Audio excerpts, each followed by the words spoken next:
Hi, hey, hello. Welcome to a Market Down production. My name is Ryan George. I am joined by Honest Trailers, and we are here to predict AEW Full Gear 2022, the year of our midterms, which I hope you studied for.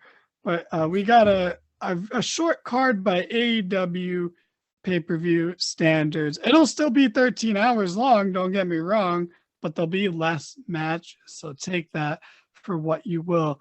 And we are going to start off with the variety fun match that will no doubtly take place at 11:10 when you think the main event's going to start. And it's going to be Sting and Darby Allin versus Jeff Jarrett and Jay Lethal. 3/4 of the TNA Hall of Fame right there. Going in strong with Darby Allin. And I say that because every pay-per-view, I think this match does not need to be on the card. And every single time they steal the show or have the most fun match of the show. So it's going to be great. It's going to be wild. Honest Trailers, who do you have in this match? You have no idea how tempted I am to say Jeff Jarrett and Jay Lethal. Not to troll, just because I would not be shocked if Jeff Jarrett still manages to find a way to get a win over Sting in 2022. I'm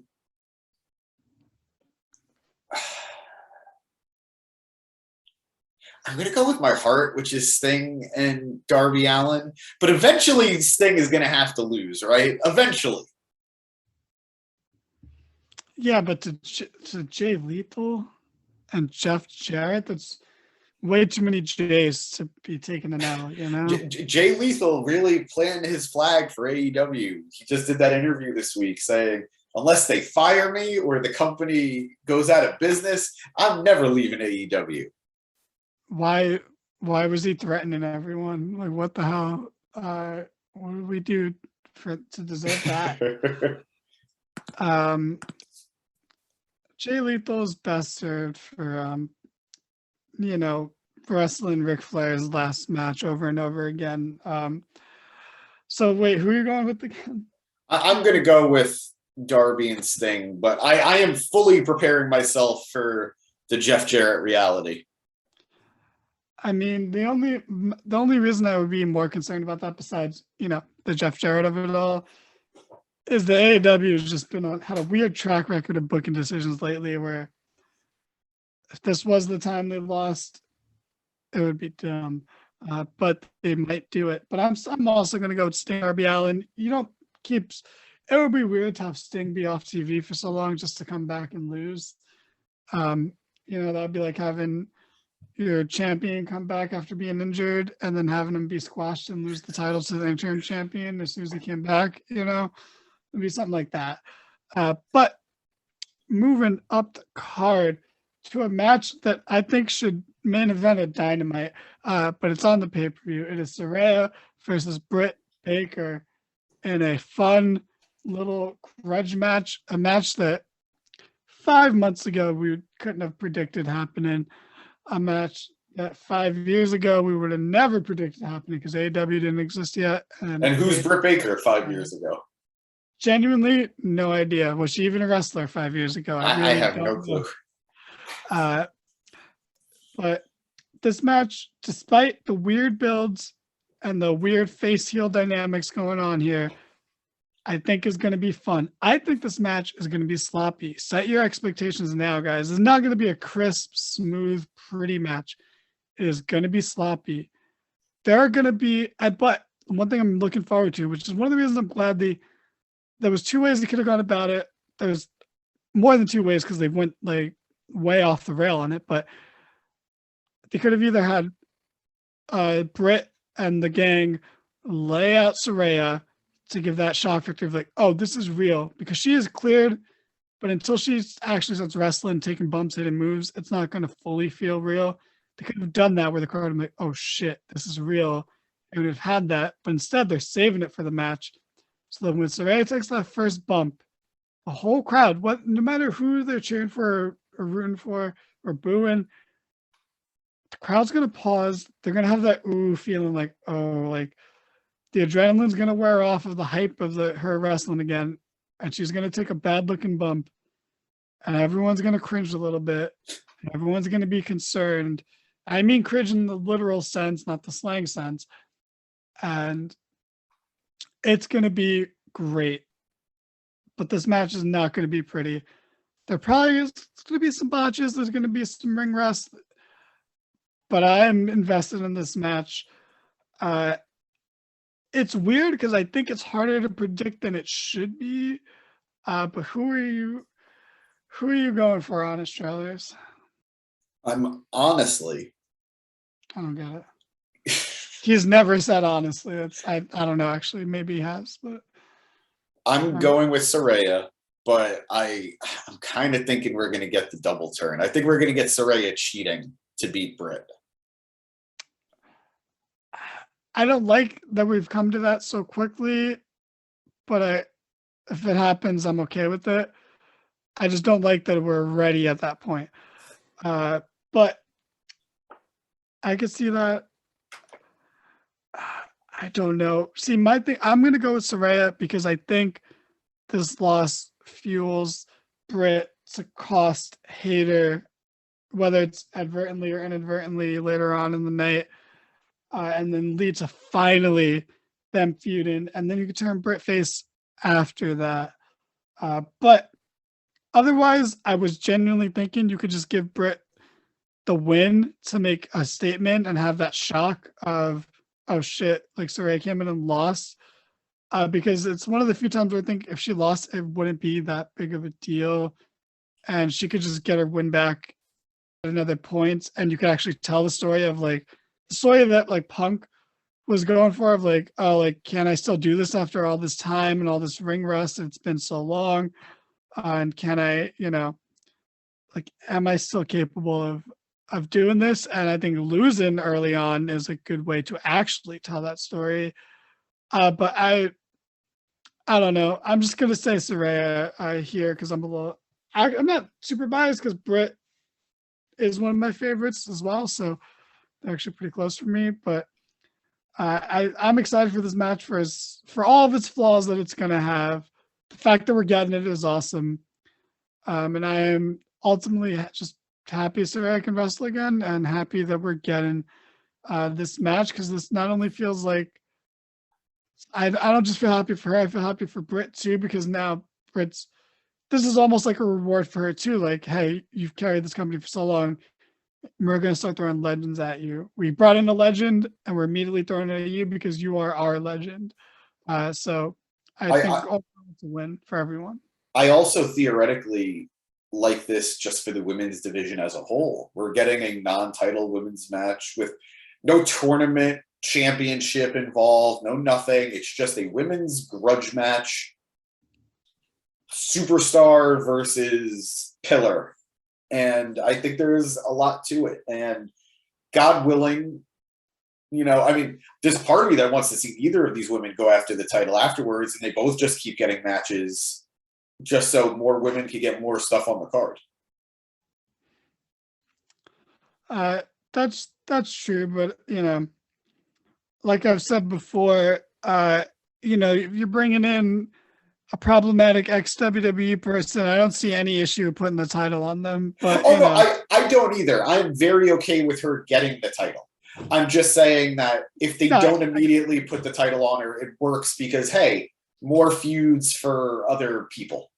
Yeah, I don't mean immediately, but Revolution is a long time away. But yeah, I'm invested no matter what. I'm way more lenient with this than a lot of the fan base seems to be because they're incels. But anyway, after that, we're gonna go with the steel cage match between super lovable babyface dinosaur man Luchasaurus versus dastardly white fuckboy version of Sammy Guevara heel Jungle Boy, who might as well join the Jericho Appreciation Society because his girlfriend's there too. So he might as well, and then they can be like a super intergender faction within a faction. But anyway, It's going to be Luchasaurus versus Jungle Boys. These guys used to be tag team partners. They were the best of friends, just the two of them. They never had anyone else. And then Christian Cage came along and brought them to the promised land and took their career to new heights. And Luchasaurus was so grateful for that. Jungle Boy was not grateful for that. He took advantage of it. He didn't appreciate what he had when he had Christian mentoring him by his side. And then when Christian tried to liberate Luchasaurus and save him from the tyranny of Jungle Boy, the oppressive weight holding down the meteorite, holding down the dinosaur, Luchasaurus took him up on it and was thriving, shining, super grateful. But Jungle Boy, it was eating up in him. He was so bitter, he was so jealous, and so self-centered. He couldn't see his best friend succeed more than he ever did. And he had to squash, and it cost Luchasaurus his first ever singles championship opportunity in AEW. And now they're going to have a cage match after Jungle Boy's lost to everyone. Every single person's part of this. He lost to Christian. He lost to Luchasaurus cleanly, fair and square. No, he beat Ray Phoenix. Who is not part of this faction. Wait, who beat Ray Phoenix? Orange Cassidy? Jungle Boy did. Oh, cool. Maybe if Ray Phoenix listened to Pac, who's also trying to help him, he would be better off. But yeah, unfortunately, I think Jungle Boy is going to win because he hasn't won anything in this feud. Yeah. So, I think this is one of AEW's weak points where they have the babyface lose 3 matches and then win the last match and act like they won the feud like Cody did with Malachi. So I think that's what's going to happen. But it's a cage match, and Luchasaurus is going to have a singles match on pay-per-view. What a world. What a great world. We take the wins where we can get them. Yeah. So I'm assuming you're with me on that one, or 100%. Jungle Boy's winning because he's already lost to him. Why do this again? I get doing it again if you really want to make Luchasaurus feel dominant, but I don't think that's the direction they're going. I still think it is. I still think he dethrones Wardlow, or I still hope he does. I'm down for it. I want him to as well.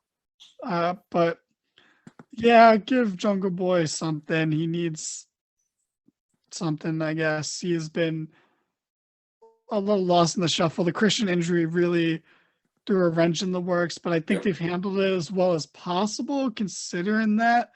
But it's going to be fun. He's jumping off the top of the cage like a dumb baby face because, just leave the cage. Or it's AEW. I'm sure they're not going to have no, they won't have the door open, but I'm sure they'll have you can still climb over the cage to win. Yeah, I think so too. It's going to be great. It's going to be second best match on the show. I'm going to say that now. I don't know what the best match is going to be, but I know it's going to be the second best match on the show. So after that, I'm just going up a random sheet I have. We're going to go with Jade Cargill versus Nyla Rose. Jade Cargill wins. Cool. You agree? Yes, Jade absolutely beats Nyla. Absolutely. Yep. Jade's great. Continue to push her. I understand a wrench has been thrown in the works there, and I'm willing to wait it out. But I'm not going to pretend to care about this match. I care about Jade, don't care about this match. And you want Nyla to get arrested, right? She's a thief. Yeah. How is she the babyface here? Yep, it's weird. All the dynamics are weird in this. But anyway, moving on to a match that I'm already upset about, and I don't really want to talk about, but we're going to have to talk about it. It is the ROH World Championship match, Fatal 4-Way between the champion, Christopher Jericho, and his little fuckboy, Samuel Guevara, versus Bryan Danielson. There's no way to draw that out because it's already fully drawn out. Good luck with this next one. It's just with Cece versus Cece of the Blackpool Combat Club in a fatal 4-way match where none of the people deserve title matches except for arguably Claudio.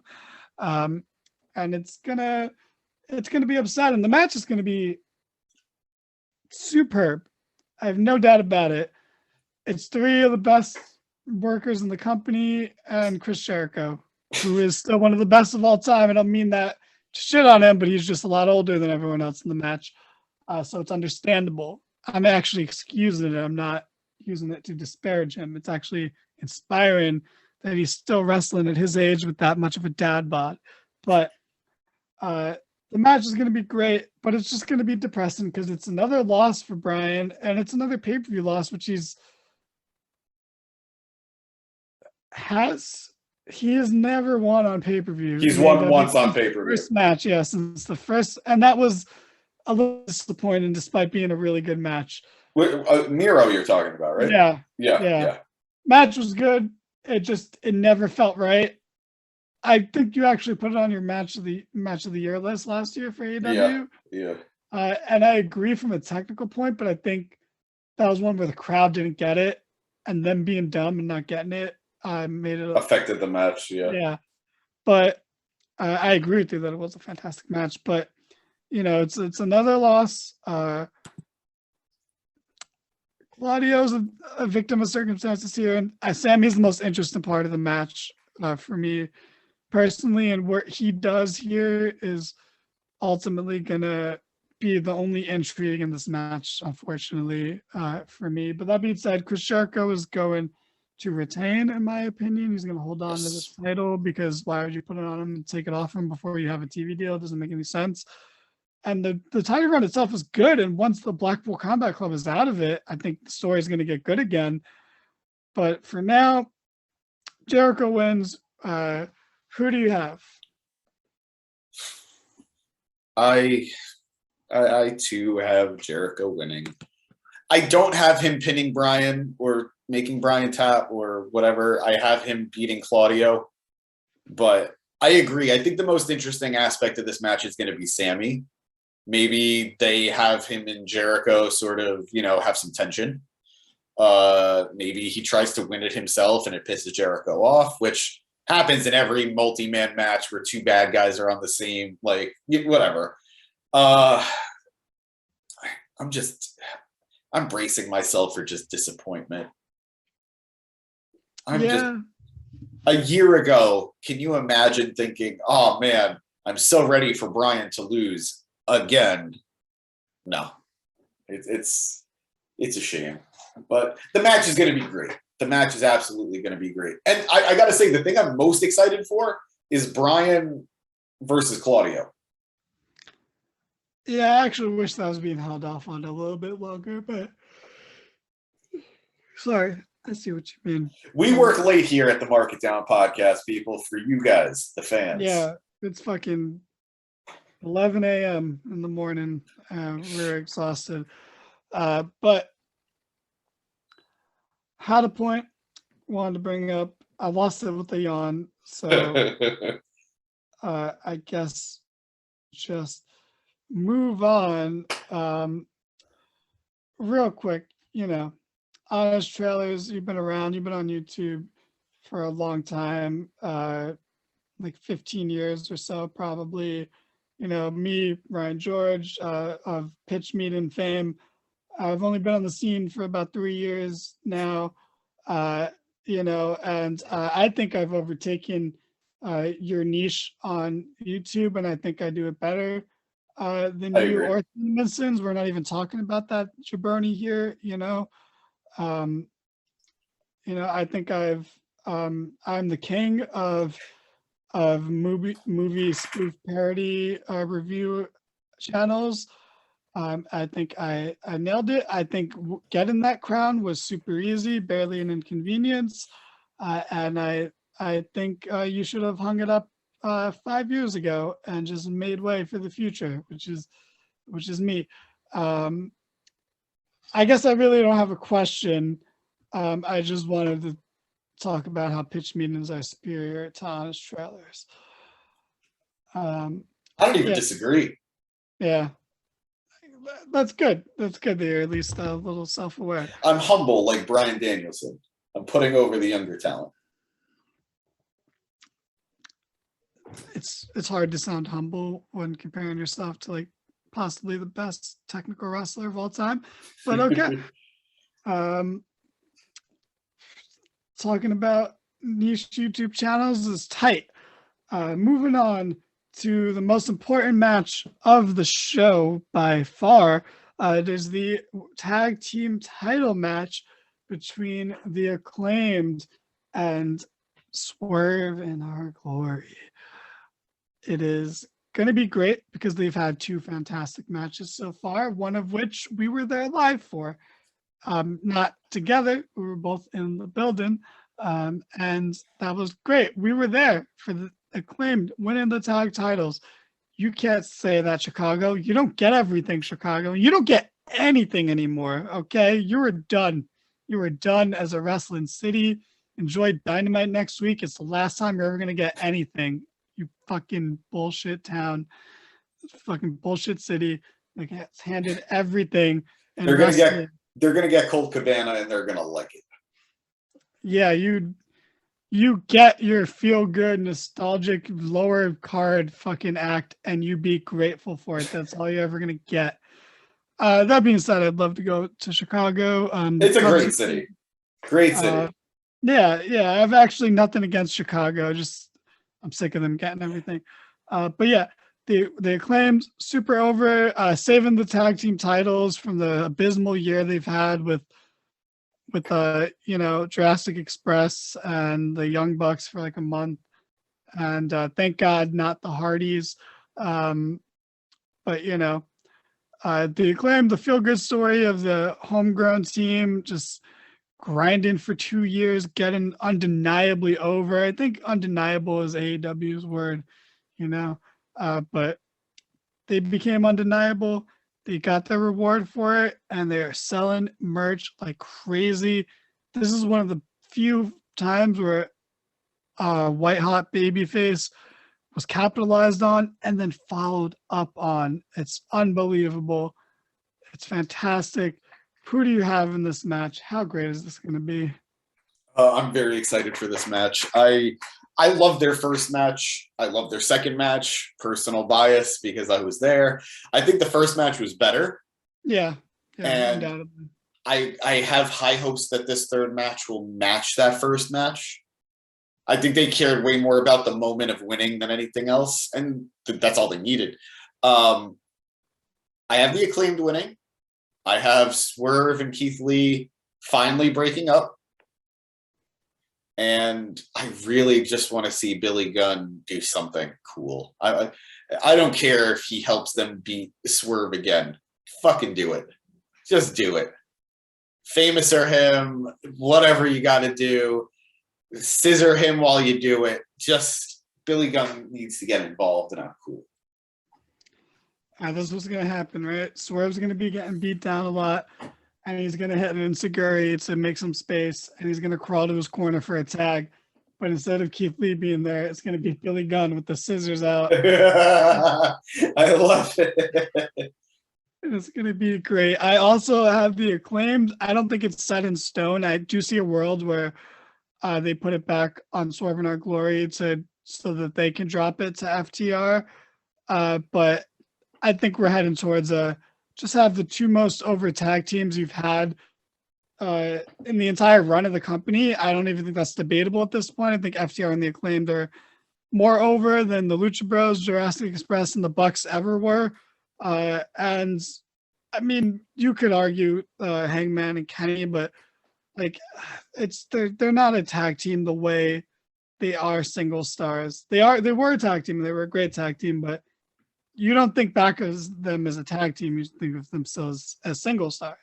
And you argue Hangman wasn't as over then as he was in the months coming after, because that was the setup for what was to come. So yeah, I think these are the two. We're heading towards the two most over tag teams in company history, going at it. Where I don't care who wins in that scenario. My favorite team can lose, and I'd be okay with it. And FTR can lose, and I'd be okay with it, because my favorite team would win in that case. But I'm going to go with the Acclaims. I think this match would be great. This could be match of the night. If it's anything like their first match, it'll be match of the night. If it's anything like their second match, it'll be the third best match of the night, behind the cage match and whatever ends up being match of the night. Because that's just what I think I've decided that's what's going to happen. You've committed. Which was also a little bit of a pitch meeting reference for those, because again, we make obscure references here. Excuse me, I have a condition. After that, we have the AEW interim, for some reason still, women's championship match between Jamie Hayter and Toni Storm. I know who you're going with, but please tell the people at home why you think this person's going to win. I want Jamie Hayter to win. I want it with everything in me for this pay-per-view. I think I'll actually be really disappointed if she doesn't win. I think I'm going to be disappointed, and I think Toni Storm is going to win. But I want Jamie Hayter to win because I think there's more you could do with her. I think her versus Britt is a fun feud. Her versus Paige is a fun feud. I think there's just way more potential at this point with her than there is with Toni. But Toni is good too, I suppose. And if she wins, that's nice. Great job, AEW. Great job. I agree. Great job. You know, all the things you said about Jamie having to do after can be done without the title. And I think is best suited for not having the title. I'd rather have Britt's insecurity like drive her to breaking up her friendship because she can't stand the idea of Jamie holding her title instead of her, then for Jamie to hold it and then have the basic jealousy angle. I'd rather the jealousy consume her preemptively and to the point where she won't even allow Jamie to touch the title because if it's her title for the take. And then I'd rather just have the Thunder Rosa Toni Storm rematch because I do think their Forbidden Door match was pretty good.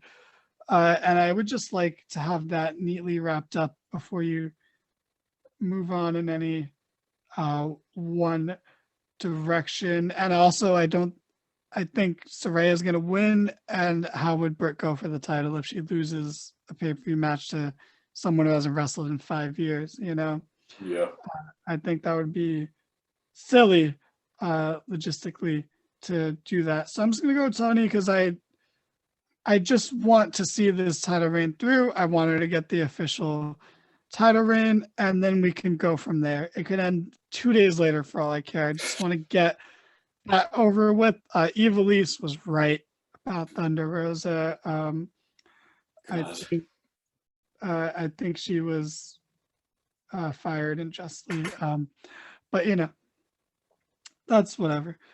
So we have one match left, and it should be the match we're most excited about. But, you know, no one in this match scissors, or that's not true. No one in this match scissors on TV because I know MJF scissors Max Caster all the time. You know, canonically, no one in this match scissors, and that's a problem. But it is MJF versus Jon Moxley for what's not an interim title, but still kind of feels like an interim world title. It's gonna be bloody because Moxley's in the match. It's gonna be psychologically interesting because MJF's in the match and because Regal's gonna be at ringside. And the go home angle was not great, but I'm still excited for this match. I'm so sorry. I feel like yawn coming. You're so excited for this match. I'm so excited for this match. Man, I wish I could have planned that yawn at a different time in this. But sorry, now I'm all thrown off, but who do you have in this match and why? Did we talk about the Ethan Page versus Ricky Stark match? Did we talk? No, that's not on my list for some reason. And the Elite versus Death Triangle. Yeah, why is that not on my list? What the fuck? Okay, we'll come back. We'll do those after. We're doing things no one's ever done before. Fair enough. I am hyped for it because I think it's the match with the most question marks surrounding it. This is AEW's website. What the fuck?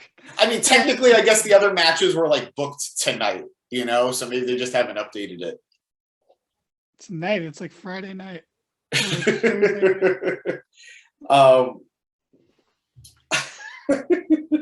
I think there is just a lot of question marks because Is MJF a babyface? Is he going to be a babyface? If Mox retains, what does this mean for MJF moving forward? What does it mean for Mox moving forward? Is he finally going to get his vacation time? What does that mean for the BCC? Does the firm get involved? Is MJF still working with the firm? There's a lot going on, and it's very intriguing in a good way. I don't know why, but my gut is saying that MJF doesn't win yet. I think Mox retains, but MJF turns face. And I don't know, like in my mind, I know I am just completely like, I am just fan booking, but I have the idea that the firm is going to get involved and screw him out of the title. And it's going to be Pinnacle versus the firm. And I don't think you need the title for that. So I think Mox retains. That's it. I have no idea what Mox does after, but I think Mox retains. I do have that sinking feeling in my stomach that is something along the lines of what's going to happen, and I'm not a fan.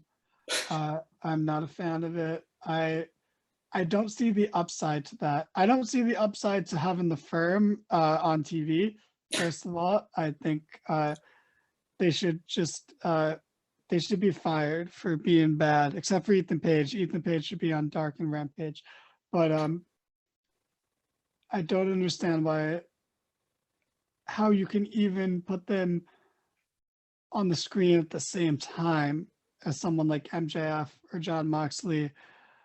I don't see how MJF benefits from this, from losing this match and then turning face. I don't see the payoff. I don't want to see this be like a Darby Cody thing where he loses and inches closer and closer and then eventually wins. That doesn't work with MJF. I think if you didn't want MJF to win, you shouldn't have had the match now, because there's no reason to do it right now. He could have used it whenever he wanted. He could have waited longer. He could have waited until like next All Out to wait closer to the Bidden War of 2024. You know, there's no need to do it now if you're not going to put the title on him. I don't see the upside. But I do see plenty of worlds where Moxley walks out as champion, which again, like you said, I don't know what you do next after that with Moxley. So then why do it? If there's no plan for what to do with Moxley after, what's the point of doing it? So you could have a mediocre next feud to feud. Do we want to see Moxley versus Ethan Page or Moxley versus Ricky Starks? I mean, I wouldn't mind Moxley versus Ricky Starks, but Ricky Starks is, you know, MJF light right now in terms of being a heel turning babyface along the same kind of lines. You might as well have the two pillars, Ricky Starks doesn't want to be referred to as a pillar, but you know, these two foundational young guys to carry your company in the future. I'd rather have that than Ethan Page, who thinks he's one of those guys, but just unfortunately isn't. Or Moxley, who is great, but what do you do next if he wins? Let the poor guy go on vacation. Let him he's earned some time off. Let him hang out with this fucking faction for a little bit, you know? But I'm going to go with MJF. I'm worried, though. I'm so worried. This match went from being a no-brainer to unbelievably hard to call, and it's insane. So kudos to AEW for that. Even if they've killed a little excitement, they have struck a balance where the obvious winner has become so not obvious that it's hard to call. So that's exciting. But yeah, we got a couple of matches that AEW lights me, or they did not inform me about. But real quick, just to run through those. For the TNT title, the forgotten title, the worst of the AEW titles right now at the moment, we have Samoa Joseph versus War Dog versus Powerhouse Hobbs. I don't know what Hobbs is short for. Hobbiton, maybe? I'm not sure. In a triple threat match that should have Luchasaurus in it. Fuck it. But it's gonna be decent. I know you don't have strong opinions about this, so I'll just say I think Wardlow's gonna retain. Yeah, do you have any opinions on this match? I doubt it, right? I think you're still on mute, buddy. Damn it. I was so ready. Except I wasn't. I am so ready. Wait, no, hold on. I'll throw it to you again. I'll pretend. Pretend this never happened. Thank you. Yeah, no problem. So yeah, I think Wardlow's going to retain here. Seems like finally a good retention for and something for him, even if it's feuds, whatever. It's still a big feud compared to what he's been doing. So that being said, you're not excited about this match, right? You don't have much to say about it. I am thrilled for these big, meaty men to slap their meat together. Thank you for the setup. I appreciate it. I take two. I love every guy involved. Let's do one more take just so we have options, okay? Okay, so I think Wardlow's going to retain. I think he has needed some sort of credible defense, and this is going to be the first one. No, Morrissey was not a credible defense. So that's going to be interesting. Size-wise, I don't know if this match is anything to write home about, but maybe you feel differently. Jamesy hungry. I want my meat. I want my meat, and I want my men slapping each other's meat. I think we got it on that take. Maybe we should do one more. No, we're good. So I think Wardlow is going to retain. And I think it's going to be his big win. He had one good title defense against Orange Cassidy. He did. That was fun, but that ties into the bad booking of Orange Cassidy, so it's hard to look at that in a fully positive light. I understand. It was fun. It was a very fun match. I think the fact that it's only for the TNT title, he's going to retain. Joe isn't. I think Hobbs is taking the pin. I think he's there to take the pin. Joe is going to be kept safe. The ROH TV title is going to be kept safe. But Wardlow is going to get the win. We might get Wardlow versus Joe in a one-on-one, maybe at Winter is Coming. But yeah, Wardlow wins, and it's going to be the hossiest of hoss fights. And I'm very ready for it. If you're going to Full Gear this Saturday and you're watching this, and you end up sitting next to James, go get a drink during this match. Go get a popcorn. You're not going to want to be next to him at that moment. It is the splash zone. Winter is not the only thing. But, yeah, we're on the same page. Wardlow's going to get a much-needed win to get his title reign back on track, because as much as I think Wardlow's been a drop ball this year, I don't think there's no hope for him. I think this run is savable. And I think this is a step in the right direction. And again, just to have one more option out there. James, all these guys are really big, right? I don't know if you've noticed, but like Samoa Joe's a pretty big guy. Wardlow's a big guy, and Hobbs is a fucking jacked dude. He has no neck. He is all muscle. Do you have any opinions on that, or anything? Does that spark anything in you? Nah, it doesn't spark any joy. I don't even care about the match. Yeah, that's good. All right, Rev, cut everything else out and leave that part in. Anyway, let's see, what other matches? I guess we'll go with the tournament finals. It's going to be Ethan Page versus either. Wait, okay? So we're getting the semifinals and the finals on this show. I'm very confused because they keep talking about Ricky Starks and Lance Archer, which makes sense. But Brian Cage is also in the tournament, and he's supposed to face the winner of Ricky Starks and Lance Archer. Okay, so they just haven't had a whole side of this bracket yet. Essentially, Starks and Archer was supposed to happen last week. And Archer took him out. And Archer took him out, and they delayed it. And So when is Cage going to face the winner?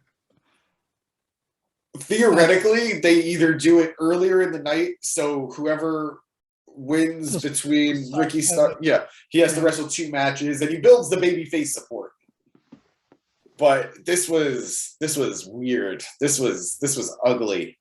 Okay, so we're gonna just assume it's gonna be Starks versus Page. Yes. Because why would you? I mean, as nice as Page versus Cage sounds out loud, on paper it's fucking terrible. And Lance Archer. Can we go a title reign without Lance Archer being involved? You know. The only reason he wasn't involved in Punk is because Punk got injured. We don't know what would have happened otherwise. It's true. No, it's honestly true. And word is that Jake the Snake is coming back soon. So I think we're getting the full Archer package again. Oh no. Oh no, that's who MJF's next opponent's going to be. So that being said, do you have Ethan Page or Ricky Starks in this match? I have Ethan Page winning. I think especially if Starks has to wrestle 2 matches, no, because how fucking cool would that be to have Ricky Starks win 2 matches in one night? Yeah. I talked myself out of it. Ethan Page makes more sense for a babyface MJF who's fighting the Firm. It just makes more sense. But the cooler match is Ricky Starks. So I'm going to go with Ricky Starks. Fuck it. Throw logic out the window. It's tough to call, but I think Ricky Starks is the right choice because Ethan Page, I have been so mean to Ethan Page on this show and on our Dynamite review, but he is not a credible number 1 contender. He is a mid-carder. He wasn't even a credible TNT contender. Like, he is so good, but to a degree. I don't see it, and I could be wrong. What do I know? I am just some jabroni on the internet with a basic-ass wrestling podcast. Hey. We're advanced. Yeah. Do you know how to do anything technological on this for this podcast? I'm just a talent, man. Gotcha. Yeah, same here. But he's not the guy, man. Like, we've seen it time and time again in AEW and in WWE. You have a hot act win a title, and their first title defense is a Kane or a Lance Archer or someone who has no business being in the title picture, especially as a first feud for someone. So you might as well do it with someone who's over, like Ricky Starks, and put him on that next level. Because you know what? Yeah, you might say, well, would you really want to beat Ricky Starks when he's that hot? Like, well, yeah, I'd rather MJF beat him than Ethan Page. And also, it would be his first time going for the title. It's okay if he doesn't win it, because that's, you can build character off of that, and then you can work harder and come back for it later when you're more advanced. You've learned more as a wrestler. You have progressed as a character, and you can come back to it. Kind of like MJF did when he went for the title 2 years ago. Now he's coming back for it. So you can do that with Ricky Starks. It's way more exciting.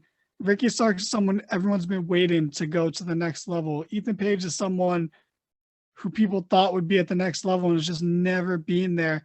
How many pseudo pipe bombs can a guy cut before you realize he's just not that guy?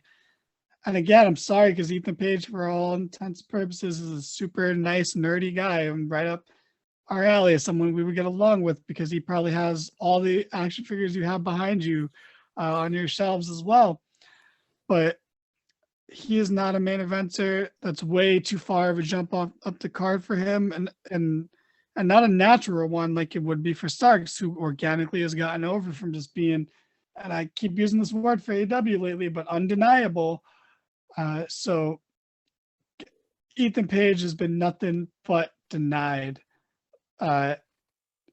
Starks has become undeniable. Give it to Starks. That is the right move. That's that. And he could lose to MJF because it's a more credible win for MJF.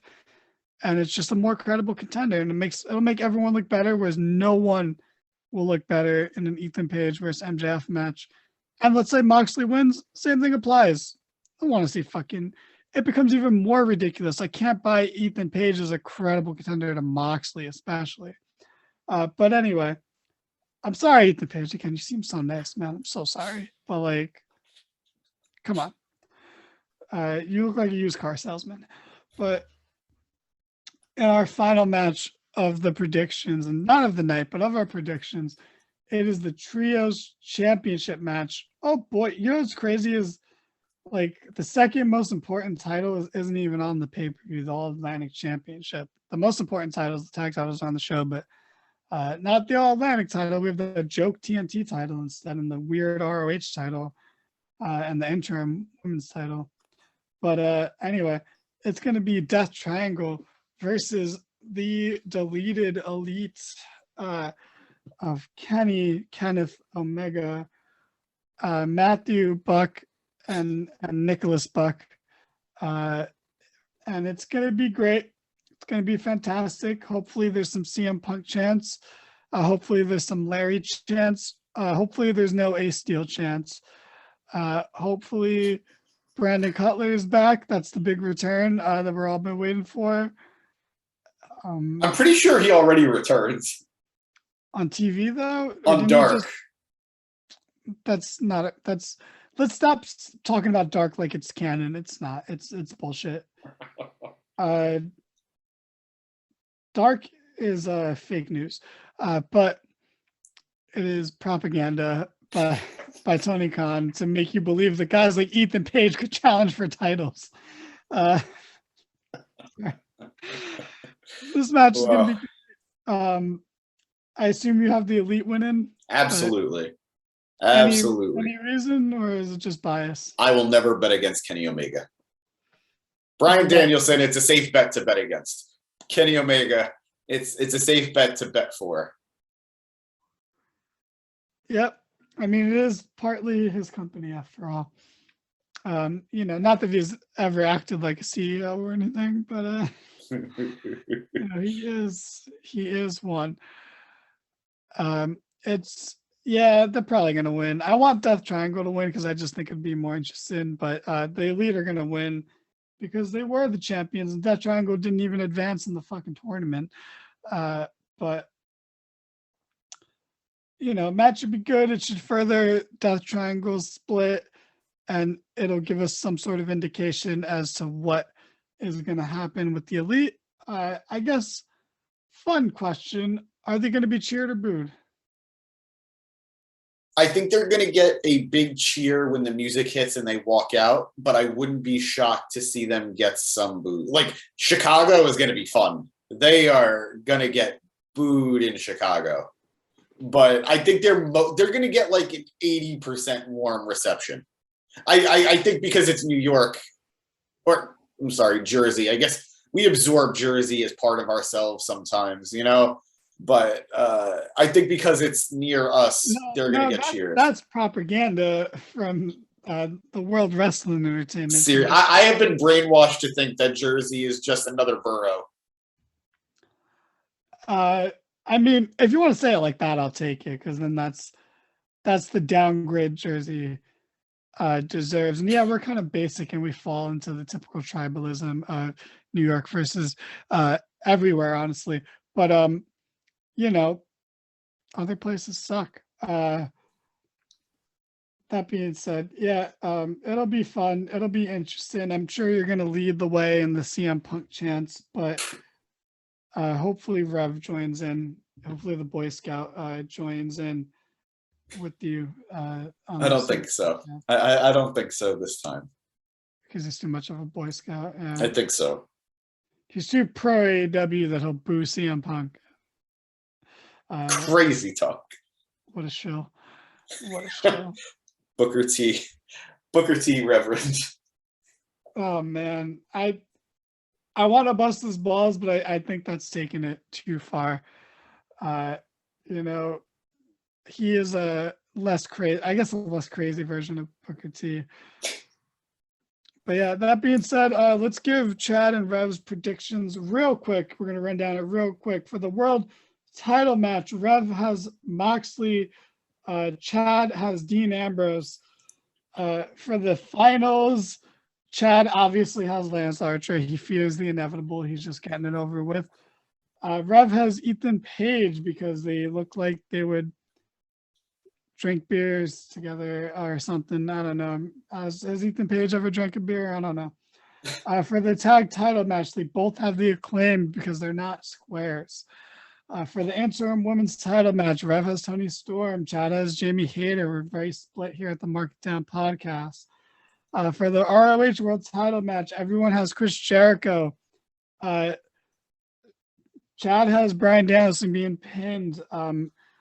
James has Claudia being pinned. You already said that. Rev has Sammy being pinned, and I also have Sammy being pinned. So me and Rev are on the same page there. Trios tag title match. Everyone has Death Triangle except for James. For the TBS championship match, Chad didn't know it was a match, so he just picked Jade, and Rev has Jade because he tried to use logic instead of common sense.